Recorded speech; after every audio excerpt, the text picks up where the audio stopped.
Welcome to Acorn to Oak with Penny Quayle Pierce and co-host Matthew Donachie. Within each acorn, there is the DNA that strives to be a mighty oak tree. All it needs to reach its potential for greatness is to be activated. You are the acorn. On this show, we will share with you the tools and guidance you need to grow into the person you are meant to be. And now your host, Penny Quayle Pierce and co-host Matthew Donachie. Hi, good evening. It's Penny. Welcome to the show. It's just going to be one of those shows that I think Matthew was talking. We were talking about it a little bit earlier on, and he was going, "Oh my word! It's not a deep and depressing and really dark show, is it?" And I went, "No. It's always about the light. It's always about love." Maybe the first word of the description it's there to grab your attention. So, we all have this fear of the apocalypse, the ending of days.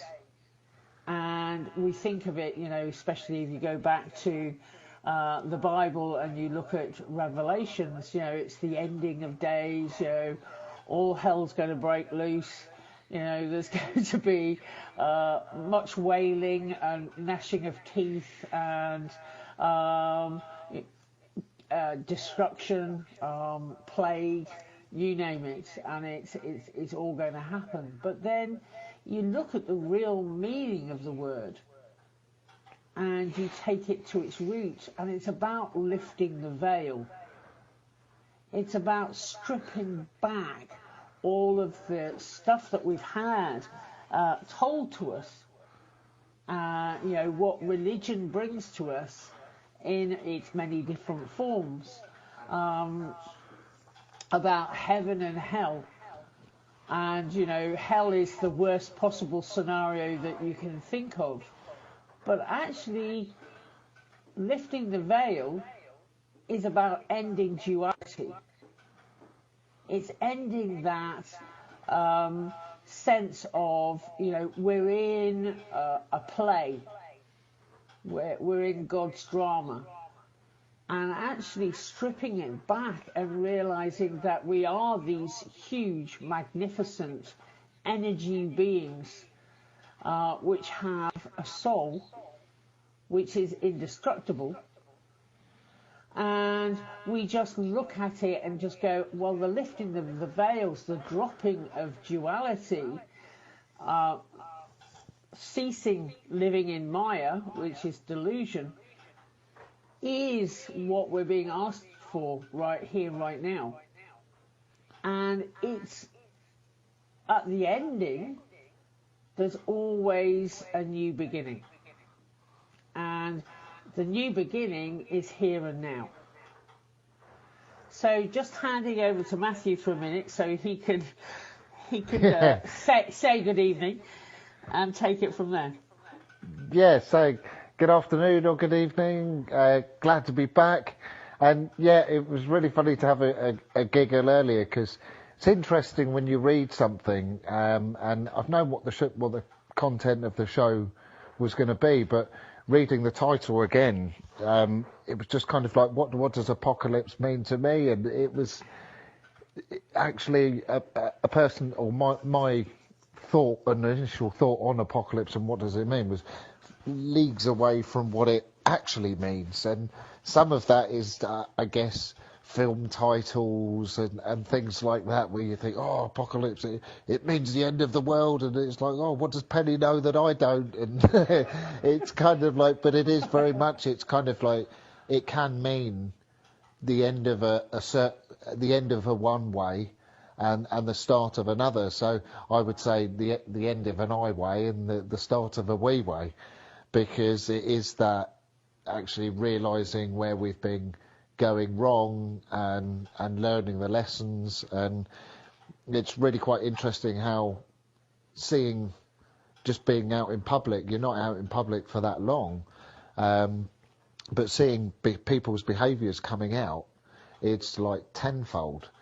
And you've got the group of people, or the majority of people, that are being very sensible and empathetic, and then you've still got the group of people that clearly think they're invincible and like lockdown's over. I don't know about you in the States, but this on Sunday it was announced that there was going to be some flexibility on going out, and really getting the lessons. But there's still a majority of people that just aren't quite getting the change that we need to make. So I thought it was really interesting subject, and really interesting how it put me into thought around, what does that mean for me? But I know very much a lot of people have woken up or are waking up spiritually. And for some people that can just be feeling more empathetic and feeling more perhaps emotional around situations. I know for me, when I started out on my journey and started waking up spiritually, there was some feeling quite emotional around old behaviours, and how I suddenly woke up one day and realised around sort of environmental stuff, it was just like, how can we be doing this to our planet? And knowing that I played a part in it, and you have to do your best and obviously change some of your behaviours, but this is where a lot of people start off, and rather than it become a wake up and a positive wake up, they can go into the negative of being down on self and almost feeling the negative around past behaviours. And it's not around that. It's not about feeling any kind of remorse. It's like, don't feel bad you did a bad behaviour. Feel good that you're going to change it. And so a lot of people, I think, spiritually, I wouldn't say struggling, but waking up's an interesting time, I think. And a lot of people do experience it in different ways. So, yeah, I hope just sharing different experiences helps different people that are going through different things. If you're emotionally feeling a little bit low because of just what's going on, it may be more than that. And it's just because you're feeling more connected to people and the planet, or the universe, God, whatever your reference is. Yeah, I couldn't agree with you more.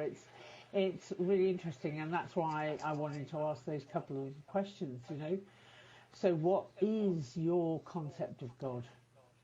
And you may be completely and utterly put off with actually calling God God. It may well be, what is your concept of the divine? What is your concept of the universe? What is your your concept of the higher being, or whatever makes sense to you? And that may just be nature. But what is your concept? What is the concept of that bigger person in yourself? And sometimes it's just getting to grips with that more than anything else. If someone had asked me in the past, Penny, do you believe in God? My answer to that is actually, I don't believe in God. I know God.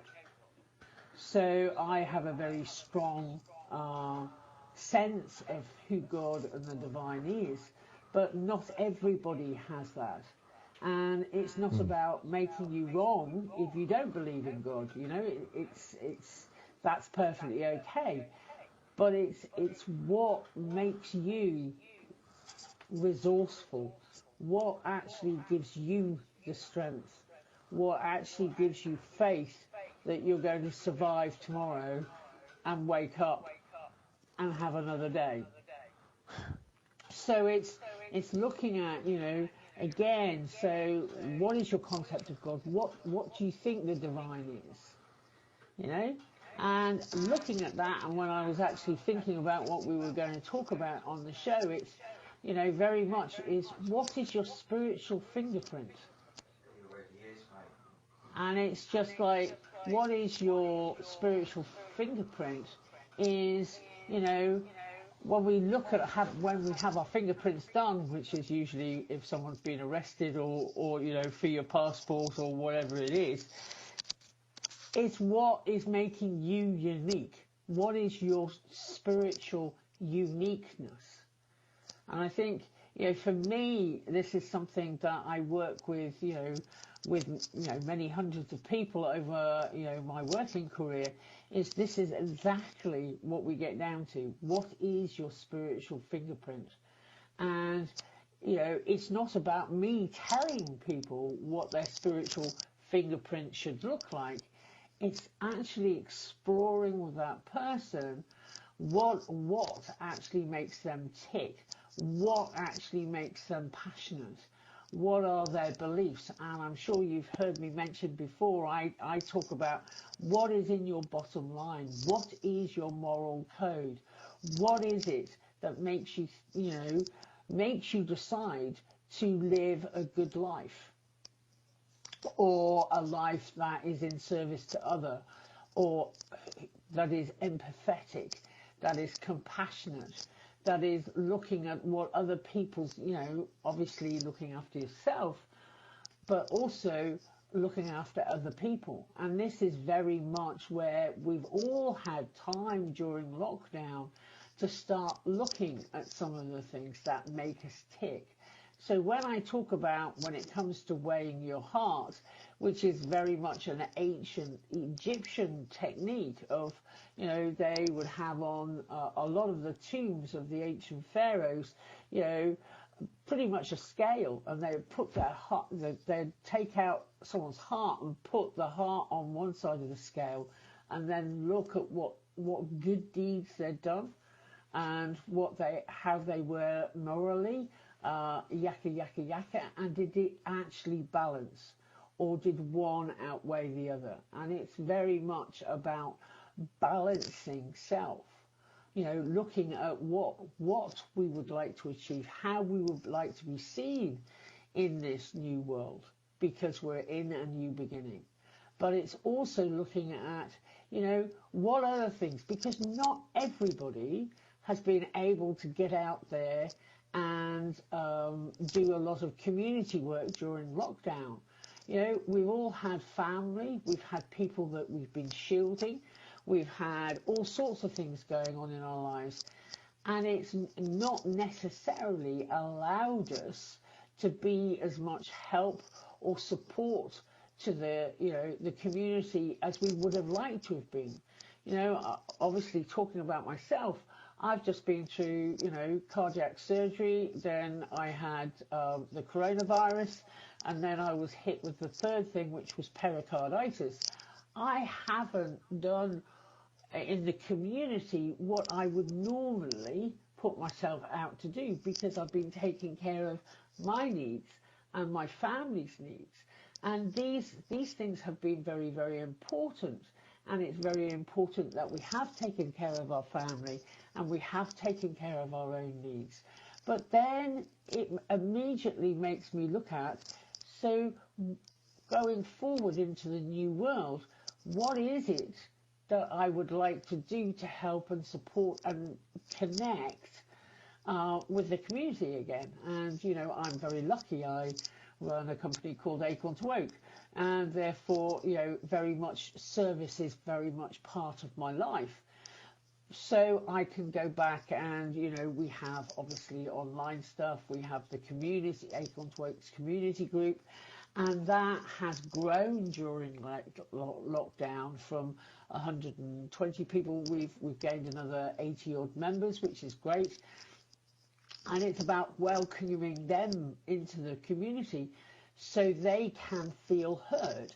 So sometimes it's just giving ourselves permission to allow other people to voice what they need to voice. And, you know, everybody's got a story. Everybody's got lockdown stories. And, it, you know, sometimes it's just allowing people to go, that was not good. I didn't have a very good experience in lockdown, and I don't know what on earth was going on, and just allowing people to offload, because we've all been in isolation so much, just being able to look somebody in the eye, whether that's via Skype or whether it's via Zoom or, maybe it's in person, and allowing people just to say whatever it is that they've experienced. And we've all had amazing amounts of worries. And sometimes before we can even go on to create that new beginning, we need to acknowledge and voice some of the things that we've been through so we can let it go. And in the letting go of the lockdown stories, we will enable ourselves to really start to participate in the new world beginning. So, again, Matthew, is there anything you'd like to share about your lockdown stories? Yeah, I mean, to follow on from that, I think the thing that's become really clear for me is that everyone's been telling me, like, you're just so happy and you're just so positive, like, about everything. The amount of people that I've just been connecting, obviously, have been able to work, so I've had a huge drop in work, but I haven't had a stalemate. So the bills are always paid and food's always covered, so all the essentials are there. So I've actually found it real easy and stayed cooking on gas most of the time. And that's not to say that I haven't had a couple of hours in the morning where I've been feeling personal stuff and that sort of thing, but we're using tools and always work emotional well-being. It's really easy to snap yourself out of that mood. And I found that people have been sort of saying that even just having a conversation with me has completely flipped their mood, because when you even just talking to someone and connecting with them and making them realise what the positives are and what the negatives are, it makes them realise that in any given situation, the positives always outweigh the negatives. And it's always remembering for me that I was saying to Penny earlier, I've been very lucky that even the mornings where I felt sort of you wake up a bit grumpy and it's, oh, we're still in lockdown and it's not an ideal situation for any of us. But it's like opening the back doors and looking out over the garden and having a coffee in the morning, listening to the birds really connects me and brings me back with nature. And then I would think, hang on, what about for the people that are living in high-rise flats that wouldn't have this experience that I'm having right here, right now, that's helping me to reconnect? So then it makes you A, more grateful for the experience you're having, but B, it makes you more empathetic for others out there that aren't having that experience. But then for me, I just spin that round and it makes me more passionate to help people and get out and connect with people and talk on social media. So I found that I've actually found it real easy, and compared to a lot of people, I've had it real easy. Just to share one of the situations that I've had, I obviously lost my brother just before lockdown, and because of the way that things are working, the coroner's offices were absolutely packed, so we couldn't have an ideal funeral, and this went on for 2 months, even to the point where we could find some closure around that. So obviously that brings up different emotions at different times, and for me it was just obviously acknowledging it and dealing with it in the moment. But so everybody's had things going on, but I found my greatest gift in this time has been the fact that actually I've stayed positive and stayed connected, and even when there's something up, I haven't waited an hour or to deal with it. I've dealt with it in the moment there and then, just so that I can stay clear. And I found that just so helpful. It's just, no matter what comes up, it's just you've got something there to deal with it. And what I wanted to share about earlier when you were talking about spirituality, I think for people at the moment, like when I started, because obviously I did a lot of my, pretty much all of my spiritual development with Penny. I think one of the things that I found not off-putting or scary at first, but was the reference of God, because I'd never resonated with religion. Some of the concepts didn't make sense to me, so the idea of God in my head at that time was, well, he's a guy that lives up in heaven, and that's just not, for me, or my understanding of what it is now. For me, my understanding, I would say, is that it's a consciousness rather than a being or anything like that, and I always reference it as the universe, but just because it really resonates with me.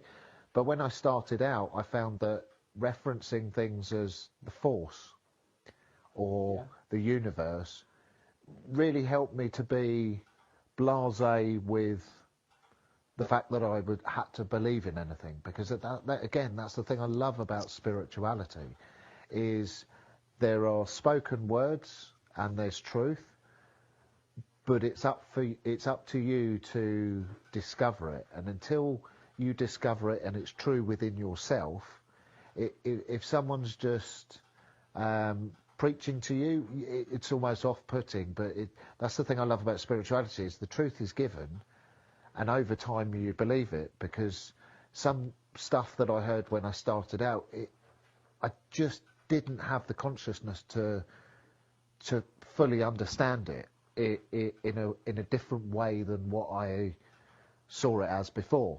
So the more work I did, the more I just understood, and the more made sense. And that's why waking up is more of an experience. It's not just some of the things that you're feeling, but it will just be some of the, it's the holistic thing, isn't it? You'll maybe get ringing in your ears, and certain things will start happening, and it's just the wake up.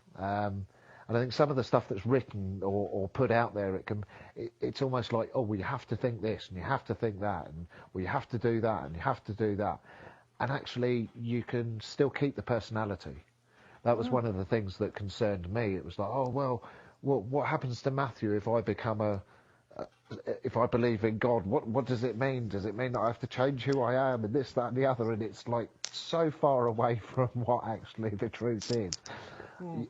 You could almost scare yourself out of it. So that's why I sort of wanted to share that, because it really, for me, was something that came up when I was waking up. Yeah. Well, we'll talk about this some more after the break. So we'll see you soon. Sweet.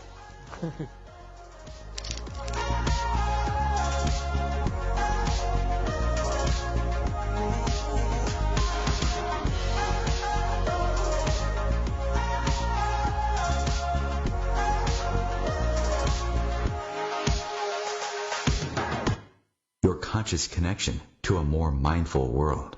Om Times Radio. IOM FM. Om Times Magazine is one of the leading online content providers of positivity, wellness, and personal empowerment. A philanthropic organization, their net proceeds are funneled to support worldwide charity initiatives via Humanity Healing International. Through their commitment to creating community and providing conscious content, they aspire to uplift humanity on a global scale. Om Times, co-creating a more conscious lifestyle.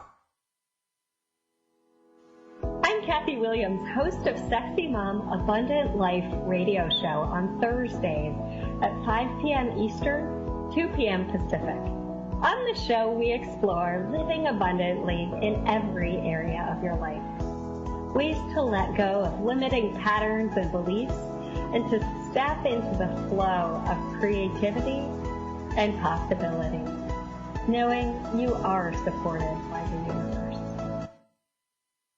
We are talking about your life. Ever wonder, is this as good as it gets? No, it could be so much better. At Acorn to Oak, we know you are seeking more happiness, joy, unconditional love, financial freedom, passion, and purpose. Find your unique mojo and live an extraordinary life. Want to know more? Contact us at our website, acorntooak.org.uk. A social distancing tip. Putting distance between yourself and others is critical to slowing the spread of coronavirus. So here are ways to stay in contact without the physical contact part. Call, send a text, set up a video conference, post on social media, dedicate a song on the radio. If you have symptoms of fever, dry cough, and shortness of breath, call your healthcare provider before going to their office. For more info, visit coronavirus.gov. Let's all do our part, because we're all #alone together. Brought to you by the Ad Council.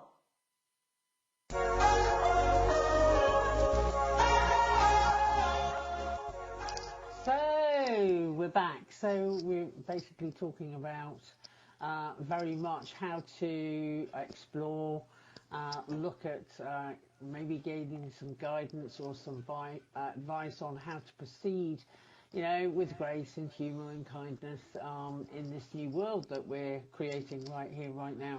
So it is exciting times, but it is looking at it, and you know, somebody has just texted me, and which I picked up during the break, and it's, you know, very much a case of, well, Penny, you know, it's okay for you guys. You guys are spiritual. You've awakened to a certain degree, and very much my response to that is, you know, we've all paid the price of awakening, and we've all grappled with out of control egos to get our egos under control so that we can live the extraordinary lives that we live. But that doesn't mean challenges don't still start coming. You know, Matthew was talking about losing his brother, you know, and losing your brother is a big deal. And it could have taken him out for months and months, if not years. But he, you know, he very much committed to doing the work of working through the grief, working through the anger, working through the disappointment, working through all of those emotions so that he could get to the other side and also help and support the rest of his family. You know, during the time that I've just been through, I also lost a very, very good friend who was also my business partner for 7 years and helped me ground the business of Acorn to Oak and my private practice. And she was a great loss. But again, it's a case of celebrating her life and celebrating the fact that I got to walk the planet with her. You know, we trained as homeopaths together, and you know, her, Yvonne and myself and another friend of mine, Jill. You know, we were the three witches. We were, well, white witches, but we were the three white witches who basically took life by storm and very much learnt so much from each other and helped and supported and loved each other unconditionally. And it's, you know, these were some of the training I had with those guys. You know, it was learning from each other. And really, you know, one of the things that I look at sometimes is when women get together, they have a tendency to go into competition. And, you know, because they're, you know, in the way that you know, the ancients would always go into competition so that they could find the men that were going to help and support and father their children. But we don't have to be in competition. And, you know, it's about collaboration, not competition. And I think this is also one of the things we need to learn about the new world, is that, you know, we do need that empathy. And as Matthew was basically saying at the very beginning of the program, it's about going from the I culture that we have always been in into the we culture, and making sure that we are looking after the people, the children, the frail, the people who are having problems. And, you know, one of the experiences I've had over the last little while is we have a good friend who is French and she's living in France, and the French lockdown was a lot more severe than the English lockdown, to the stage where the maries or the mayors were very, very strong, and you know, you needed to get permission to go out of your house to walk your dog, and she was finding it really, really difficult, and got in touch with me, and we talked it through. and I was sending her huge amounts of Reiki and energy and checking in with her sometimes on a daily basis. And I got a long email from her the other day just basically saying, Penny, how did you find the strength to support me when you were going through what could have been hell? And I went, well, because, you know, I transmute it. I transmute the hell. I go back into heaven, you know, using the techniques. And, you know, I put my life into service, and that's what I'm here for. I'm here to help and support. And, you know, just because I'm going through something myself, which was personally quite challenging, doesn't mean that I cannot help and support other people. And this is what we have to remember, is that when we go out of the I, we can enter the we. I'm gonna nick that one, Matthew, by the way. The we. Yeah, it's interesting because I know you know Gemma. I was speaking to Gemma the other day, and she sort of nicked it as well. So it's quite funny, and there is this. Remember, there's no original material. But yeah, I think it is very much, even from a spiritual point of view, it's kind of like, even if you're not spiritual, it's if everybody does a little bit more, and we're a little bit more caring, and it's just seeing strangers as family, and everyone just doing a little bit more. That's all it takes. We're not talking about this. There has to be some massive drastic change from everybody. It's kind of like a little change from everybody can make a difference. And I think it's the little changes that lead to the big changes. So yeah, it's such a, for me, it's an interesting time to go through. And I think, yeah, very much what has pulled me through is dealing with everything that comes up in the moment. It doesn't mean to say, I mean, there's nothing special about me. I've changed my life around. I've taken my life from what I would consider to be a living hell to living in heaven. And there's a formula to this. It's, if I can do it, anybody can do it. You know, there's nothing special. It's just knowing a little bit of knowledge and taking that knowledge and investigating it and seeing what it means for you, because very much that's the thing about spirituality, is there's no set sort of text or rules or visions or anything like that. It's what it means to you ultimately. And I think that's what I loved about the spiritual journey, is yes, the more I was meditating and the more I was using sort of energetic tools and breath work, you gain that bigger connection. So more stuff seems to be true and makes more sense. But it is what it is for you. And I think what I've been really passionate about is telling people the absolute complete truth, because I've found that some of the things I've heard over the years from different groups and in social media about spirituality or about a wake up is completely wrong. I know one of the jokes within Acorn to Oak is we do a thing called ranting, which is just choosing a subject and ranting around it. And you can have a positive rant or you can have an angry rant. And one of my rants happened to lead to a comment of me saying, you know, spirituality isn't about me wearing tie-dye and changing my name to Moonbeam, because there's so many people out there that make it about it's what you wear and how many dreadlocks you've got and this, that and the other. And it was the one thing for me that at the time when I was waking up made it more confusing, because it was kind of like, well, what is true? Because a lot of the people that are claiming to be spiritual aren't necessarily being spiritual in their social time.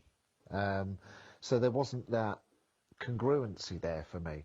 So it can be a real confusing time, and I think that's why I really enjoy the show, because we get to speak our truth and actually say that, you know, there's a truth here, and don't get distracted by the tie-dye and everything else. And it's like, don't think that you have to look a certain way or be a certain way, because spirituality is about one thing, and it's about your connection with a greater consciousness. And it's a feeling. It's not something on the outside. You find it within. That's what I'm trying to say.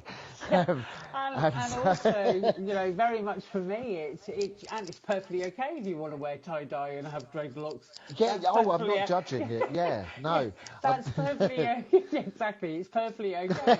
However, it's about your own inner divinity, and you know, we all have a spark of the divine within us, and it's about allowing that spark to grow inside yourself, and you know, and have raging passion in the end, where, you know, everybody says about me, you know, Penny, that, you know, you're a driven woman and you've just got raging passion, and I go, well, thank God for that, because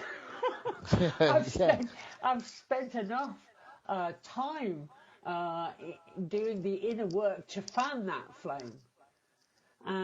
So that, you know, I do get incredibly passionate about stuff, and you know, it's the passion that helps me move through my life. You know, Matthew very kindly has said that, you know, obviously an awful lot of the training he has done has been through Acorn to Oak, so, you know, obviously myself.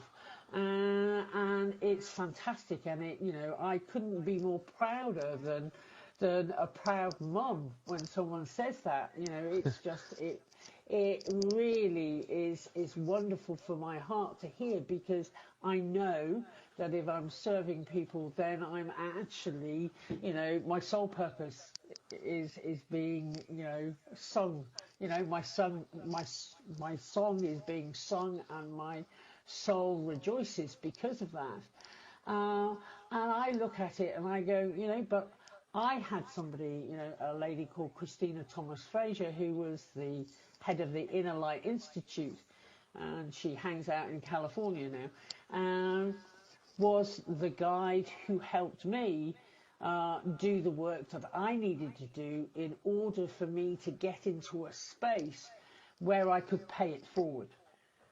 And, you know, for me to pay it forward was, I put my life and trained my ego so that my ego would go into service to my soul, and I could sing my soul song. And my soul song is Acorn to Oak. And through Acorn to Oak, you know, we've helped hundreds of people find out what their soul song is. And they're singing their soul song. And as you hear Matthew every week singing his soul song, and it's really important, you know, for us to bring those people who are singing their soul songs, who recognize their spiritual fingerprint, and bring those people together so that they can, you know, march forward, paying it forward to other people, and getting these other people who are still teetering on the edge of whether they want to change or finding it difficult to change, to be inspired to change their behavior. So that when they're inspired to change their behavior, they can look at going, well, actually, I'll hold that door open for that person. Or I'll smile at that person in the queue. Or maybe I'll strike up a conversation and say to that person, whoa, where did you get those dreadlocks? Or, whoa, you know, that's a beautiful outfit. You know, you're looking stunning today. And in doing that, what they're doing is they're being what I call a smile millionaire. And if you're a smile millionaire, you affect the vibration of the whole area that you're in. Because, you know, it is about vibration. You know, we know that, you know, with Einstein, E equals mc squared. Yeah, everything's about vibration. Everything's about frequency. You know, we've all been around people that drag us because they've got low energy. and it's just like, oh, let me get out of here, because you want to get back out in the fresh air or whatever it is. And, you know, and it's about working with ourselves, our inner selves, so that we can keep our own vibration rate, our own frequency as high as we possibly can. And when we do that, we literally affect thousands. You know, when you have the strength to keep your vibration high, whatever comes into your energy field, whether that be a bereavement, whether that be a grief, whether that be a trauma of some sort, but you stay in alignment, you stay strong, that is when you become the rock. You know, that's when your name changes to Peter and you are the rock. And as a rock, you stand, and, you know, you talking to Matthew, because I'm sure he knows a lot more about construction than I do, but when you get a strong foundation in place, you can build a skyscraper on top. If you build something that's substandard, then the foundation will not hold the tall building you want to build. Yep. So maybe giving Matthew a minute or two to just put my construction hat on.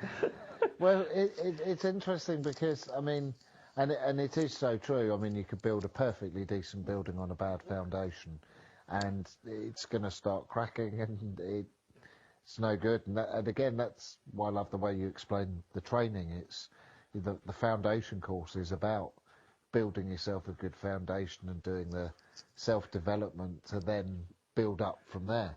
And it's, again, one of the things that I loved is when I sort of completed my breathwork training with Penny, it was the look you gave me with a glint in your eye when it's kind of like that. I expect you to outstrip me. And again, that's what I love about the spiritual element, is there's no bounds. It's kind of like everyone expects everyone wants everyone to do better than they did, and it's just such a positive way of training and discovering spirituality. That's great. We'll see you on the other side. Yeah, we'll continue after the break.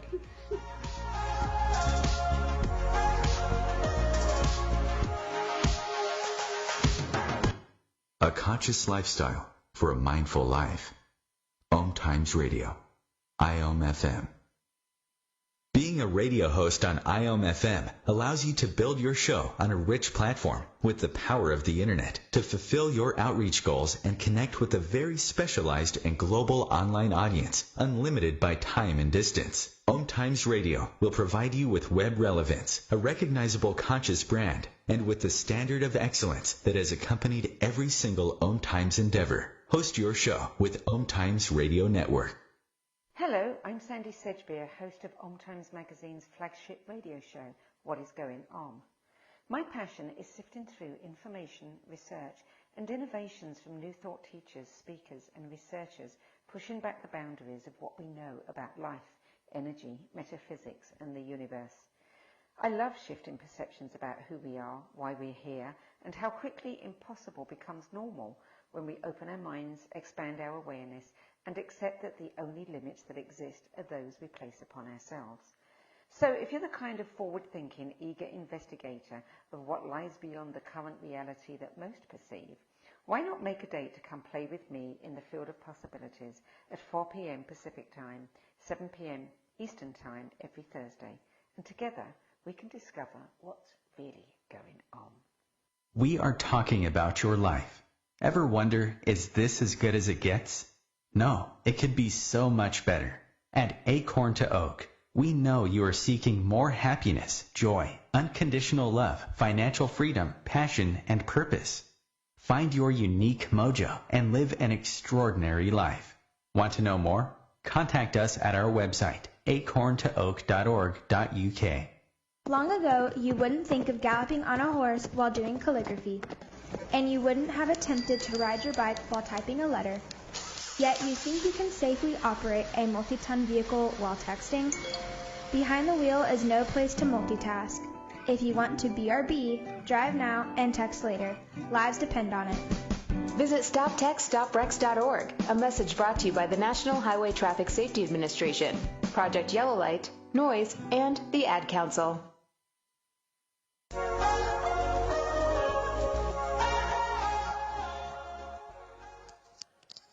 Yeah, there's definitely a couple of things that I wanted to chat about or discuss before we went, before the end of the show. And one of them is, very much about learning to take yourself lightly, learning to take, not be so serious about different things going on in your life.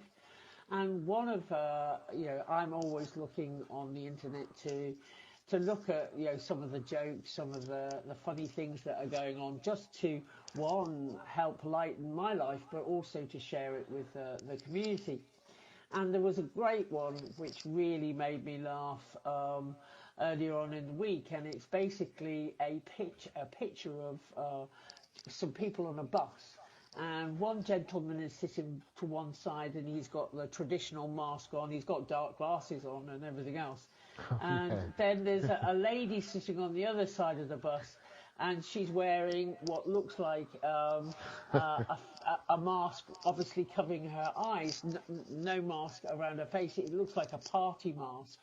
And it's just, the caption basically saying is, if you tell them they've got to wear a mask, you better be specific what kind. And it was obviously, very much a tongue-in-cheek, someone saying, the government is all very well saying, you've got to wear masks when you go out, yakka, yakka, yakka. But, sometimes we need a little, the general public needs a little bit more guidance than that. And, so be specific in the guidance. And so one of the things that, again, I wanted to talk about is, discrimination. Discrimination, is such an important thing when you're on a spiritual path. And it is not believing, as Matthew, was alluding to earlier on in the show, it's not believing everything that you're told. It's using that inner compass and very much the inner compass of, does this feel right to me? Does this resonate with me, or does it feel dodgy? Dodgy is a good old English term, which means it's not pucker. And pucker is another English term, which means it's not quite right, or it doesn't feel right, or it just doesn't resonate with who you truly are. And it's very important to get that compass within self. You may listen to something that Matthew and I say, and you go, well, I don't know if that can be right. But, one of the things that I try very much as a spiritual teacher and a spiritual guide to say to people is, don't take my word as gospel. Go out and try it out for yourself. And if it works and if it resonates, then take it on board as a truth. If it doesn't work and it doesn't resonate, discard it, because you have so many outmoded ways of thinking already given to you by your parents and your teachers and the way that we've been brought up. Don't take on board any of mine. Do test it out, and the proof is in the pudding. And for me, I've obviously on the internet during lockdown and everything else, and I've looked at some of the things that are being offered on the internet right here, right now, and it makes my hair stand on end. And it makes me, again, it can frustrate you, and you have to deal with the frustration. It can wind you up, and it can make you very angry that people are trying to rip people off at this time. And, obviously we've all been vulnerable at different stages of lockdown, and it does wind me up. But then I look at it, and as a spiritual person and a spiritual being, I take a breath. And I go, okay, is it for me to police the internet? No, I don't have the time. Is it me? Is it for me to actually turn around to people and say, you know, by the way, you're calling different people evil? You know, if you're calling somebody else evil, look to yourself and find out where the evil is in you. And actually trying to get people to realise that everything they see out in the world is just a reflection of who they are. So if we think somebody is being mean, where is the meanness within us? If we think someone is being empathetic, that's great. Then there's empathy within you. You're not going to recognise something in somebody else unless you've got that quality within yourself. So when we're looking at discernment, we've got to look and use discernment within self, but we also need to use discernment outside self, because we are a spiritual being having a physical life. And therefore, we do need to look at it and just go, you know, not everything that we think this is too big or too wonderful to be true. Well, we need to look at it and go, well, actually, is that the truth around it? If someone is offering you £1 million, you know, hang on a minute, what do I have to do for that £1 million? You know, etc. You know, I mean, we've all probably had the emails over the internet where someone says, you know, by the way, you've just won this amount of money, or if you give me this amount of money, I'll give you $60 million or whatever it is, because I've been left this in the will. And then you look at the typing and the spelling in the email and suddenly realise this is somebody just trying to rock me off. This is not from a solicitor. This is not from somebody whatever, and it's just spam. And it's realising that there is a lot of spam out there, and we do need to look at it and just go, that's real interesting. Thank you for sharing it with me. But also realising, as I said, is that you don't have to police it. Because actually, what will police it is the law of karma. And the law of karma is exact. You know, what you give out, you get back. You know? And therefore, these people who are trying to rip people off, I'm not saying you shouldn't report them if it's on the internet, whether it's spam or it's abusive or whatever. But it's also looking at it and going, I don't have to take it to the police necessarily and feel frustrated because you feel that you can't, because actually the divine and the universe will take care of it. And that person may well have to live another 100 lifetimes to pay off that debt. So, you know, and one of the things for me is realising, but the grace of God go I. You know, I spent a lot of time not awake, doing bad behaviour until I woke up. So handing back over to Matthew, so he's got his take on this too. Yeah, well, it sort of takes me back to my training, and when thinking about some of the behaviours that I used to do and that sort of thing. But the thing I loved about my spiritual path has been the change when I started training with Pennie, obviously in construction, and I had a dream around construction because we've done a lot of property development and could have made a very good career from it, but actually something had changed within me where building houses for people is great. It's something I've enjoyed doing, and people say, oh, you must get a real kick out of it because you're building homes for people, but it just doesn't have the same enjoyment for me as helping people change their lives. And it is just that handing over of sort of the torch almost. So Pennie's taught me how to do it with my life, and now I'm able to do it with other people, and it's just such an amazing experience and way. And a lot of people do find that once they start having a wake up, they do feel as though maybe they want to change jobs or work in a different field, whether it's healthcare or nursing, but you generally find it is they just want to help people. They just have this sort of calling, this sole purpose that most people, when they look into what is your sole purpose and what does it mean, when I first first did the process, I was like, oh wow, I've no idea. I've never asked that question. I don't know. I've never connected with or wasn't aware that I connected with my soul that deeply. And the first answer that most people get back is want to help people, and that's just doing it in a different way than you've done it before, where you get more satisfaction, and therefore if you've got more passion, you'll help more and they'll help more. Yeah, absolutely. So, go out there with grace, humour, kindness. Let's start this new world now. Let's lift the veil. Brilliant. So thanks for listening, everybody. Been a great show, and I look forward to speaking to you next week. Okay, you take care. Have a good week. Bye.